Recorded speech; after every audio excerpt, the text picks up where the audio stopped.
আসসালামু আলাইকুম বন্ধুরা, আজকে তোমাদেরকে ঘরোয়া পদ্ধতিতে মাঠা তৈরি করে দেখাবো। আর ঘরোয়া পদ্ধতিতে মাঠা তৈরি করার জন্য আমরা নিয়েছি বন্ধুরা লবণ, এরপরে যাই হচ্ছে লেবু। বন্ধু এটা হচ্ছে আমাদের গাছের লেবু। আর এটা হচ্ছে তোমার টক দই। এই টক দই তোমার যে কোনো সুপার শপে তোমরা পাবে। এরপরে নিয়েছি আমরা তোমার চিনি, আর এটা হচ্ছে ভিনেগার। বন্ধুরা, ভিনেগারটা নেওয়ার অর্থ হচ্ছে আমাদের মাঠাটা দীর্ঘদিন তোমার ভালো থাকবে, নষ্ট হবে না। তো তোমরা দেখতে থাকো, খুবই সহজ পদ্ধতিতে ইনশাল্লাহ আমরা মাঠা তৈরি করতেছি। বন্ধুরা, ঘরোয়া পদ্ধতিতে মাঠা তৈরি করার জন্য আমরা প্রথমে দিব টক দই।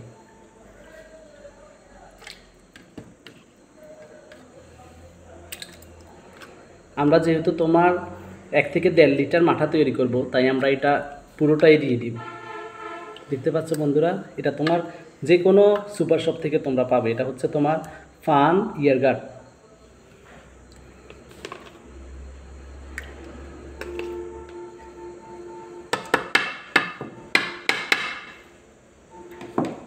এরপরে আমরা দিয়ে দিব বন্ধুরা পরিমাণ মতো লবণ। লবণটা দেওয়ার অর্থ হচ্ছে তোমার মিষ্টিটা আরও বৃদ্ধি পাবে। এরপরে দেখতে পাচ্ছ বন্ধুরা, এটা হচ্ছে তোমার আমরা আগে করে রেখেছি তোমার লেবুটা চিপে এখানে রস রেখেছি, তাই আমরা রসটা অ্যাড করব। রসটা দেওয়ার পরে বন্ধুরা যে যে পরিমাণে তোমার মিষ্টি খায় ওই পরিমাণে তোমরা চিনি দিয়ে দিবে। আমরা এরপরে অ্যাড করব চিনি 3 চামচ। যেহেতু আমরা একটু মিষ্টি বেশি খাই, আমরা একটু মিষ্টিটা একটু চিনিটা একটু বেড়ে দিই, বেশি করে দিই।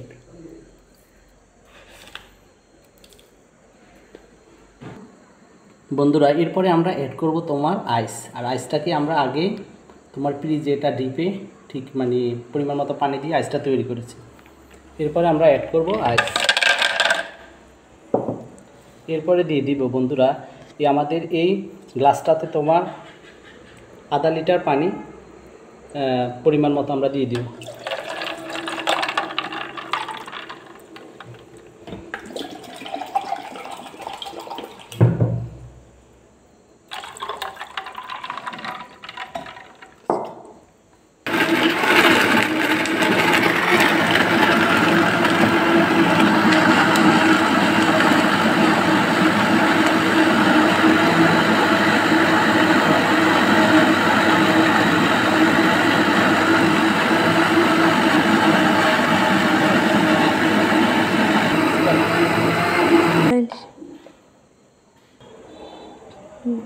বন্ধুরা, দেখতে পাচ্ছ আমরা সবগুলোকে ভালোভাবে ব্লেন্ডিং করার পরে দেখতে পাচ্ছ খুবই সুন্দর এবং একটা গাঢ় কালার আসছে। আর সবচেয়ে বন্ধুরা দেখতে পাচ্ছ আমরা পরিমাণ মতো দেওয়ার কারণে তোমার খুবই সুন্দর একটা এবং খুবই গাঢ় কালার আসছে।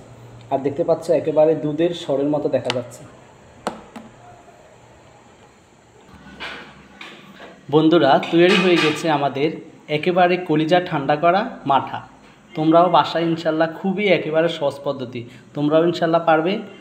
আর আমরা যে দোকানপাট থেকে কিনি এগুলোর চেয়ে বেটার হবে তোমার বাসায় তৈরি করা। শুধুমাত্র তোমার বাড়তি কিনা লাগবে তোমার টক দইটা। তোমরাও ইনশাল্লাহ বাসায় ট্রাই করতে পারো। আর তোমরা কমেন্ট বক্সে জানাবে ইনশাল্লাহ কেমন হয়েছে। দেখতে পাচ্ছ আমাদের লাচ্ছিটা খুবই সুন্দর এবং একেবারে কলিজা ঠান্ডা করা। বন্ধুরা,